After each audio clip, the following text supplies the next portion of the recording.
We have 17 cemeteries, 1.5 million people were buried in Colma, and 1,600 of us who live there. Yeah, there's like a couple of million who aren't prone to argue, and there's like 1,800 of us that are vertical. So we are the cemetery capital of the world. Colma is called the City of Souls. My name is David Garrett, and I have lived in Colma since 1989, and it's a wonderful community. My name is Pat Hatfield, and I've lived in Colma for 63 years. I'm 81, and I love my job, which is a volunteer here at the Colma Historical Association. My name is Philip Sidibaca, and I own and operate Pets Rest Cemetery in Colma, California. When I go to a party, everybody's, what do you do? I'm a brain surgeon. What do you do? I'm a garbage man. What do you do? I'm a housewife. What do you do? I own a pet cemetery. It was 1964, and I was in college, and said I was going to find the weirdest job I could find, and so here's a job at a pet cemetery. Believe it or not, we get more visitors per square inch than any of the rest of the cemeteries. So yeah, I love this place, and every day it makes me feel good.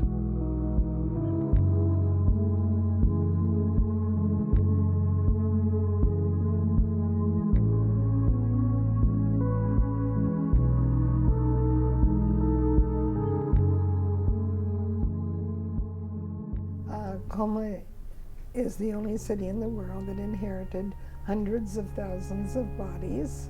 San Francisco had 27 cemeteries, and they had to start looking for another area to start burying people, and that's when they came to Colma.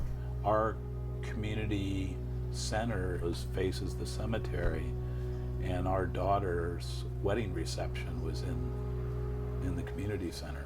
We embraced it, and somebody jokingly said, the banner across the window should say, "Until death do us part." So we more take it with humor than any type of concern. We have so many cemeteries next to us, and a lot of the people live right within almost the cemeteries, and they don't think anything of it.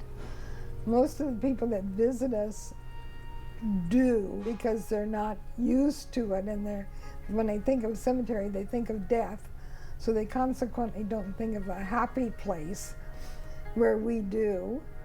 And it is odd that I live a block away from a mausoleum, but I never think about it. We're pretty used to it.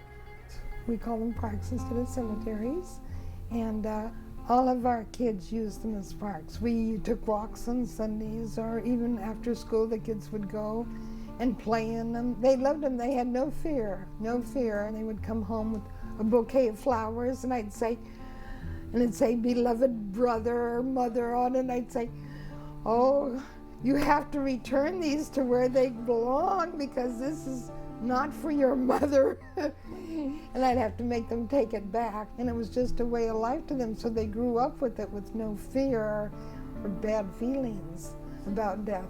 So as far as whether people live differently because of the presence of death and so many cemeteries in town, I don't believe that we do live differently. A lot of my friends say, aren't you afraid of being out there? And I said, no, I'm afraid of the living, not the dead. They're not going to hurt you. People that will not step foot in a cemetery because they are so afraid of death. I think that is so sad. Dealing with death is a kind of special thing. When I got here, I didn't know anything about anything, and now I understand. We have so many years, and you should be happy. It's great to be alive in Colma.